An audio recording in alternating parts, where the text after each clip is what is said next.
Assalamualaikum warahmatullahi wabarakatuh. Perkenalkan, nama saya Faiz Muhammad Lestiaje dengan NPM 2508260056. Jadi saya akan menjelaskan mengenai basic organ system, respiratory system, dan digestive system. Yang pertama itu saya akan menjelaskan cardiovascular system.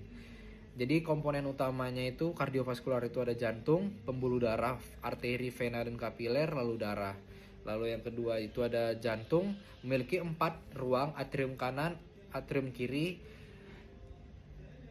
ventricle kanan, ventricle kiri. Lalu memiliki katup yaitu trikuspid, pulmonal, mitral, dan aorta.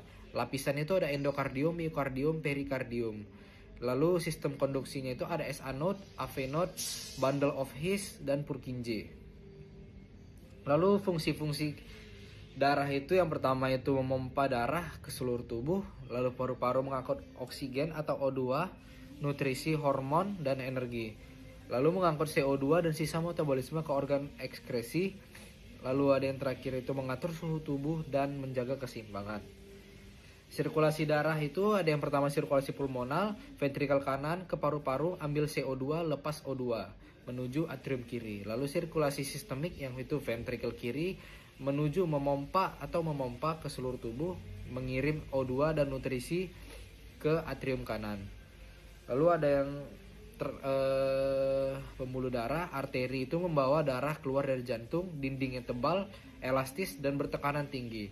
Sedangkan vena itu membawa darah menuju jantung, dindingnya tipis, lumen lebar, dan ada katup. Dia memiliki kapiler yang menghubungkan arteriol dan venula, tempat pertukaran gas, nutrisi, dan sisa metabolisme.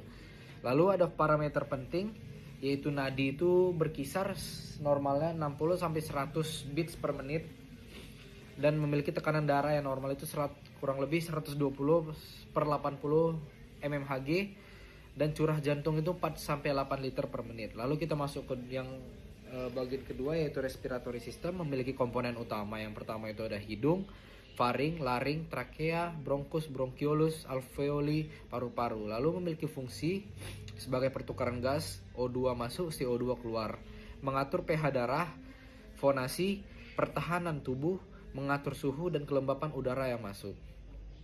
Lalu itu ada proses pernapasan, yaitu inspirasi, menghirup, dan ekspirasi, menghembuskan.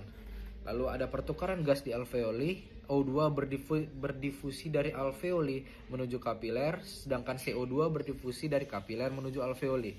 Oke, kita masuk yang bagian terakhir, yaitu digestive system, yang memiliki komponen utama mulut, faring, esofagus, lambung, usus halus, usus besar, rektum, dan anus. Dan ini memiliki fungsi sebagai mencerna makanan, menyerap nutrisi, vitamin, dan air, mengeluarkan sisa makanan atau sisa pencernaan. Dan proses pencernaan itu pertama itu ada di mulut, yang kedua ada di lambung, yang ketiga ada usus halus, yang terakhir ada usus besar. Jadi organ aksesori pada digestive system itu yang pertama ada hati, pankreas, dan yang terakhir ada kantung empedu. Lalu apa saja sih yang diserap? Nutrisi yang diserap, yang pertama itu karbohidrat menjadi glukosa, protein menjadi asam amino, lemak menjadi asam lemak, dan monogliserida. Lalu yang terakhir ada vitamin, mineral, air. Sekian dari saya. Wassalamualaikum warahmatullahi wabarakatuh.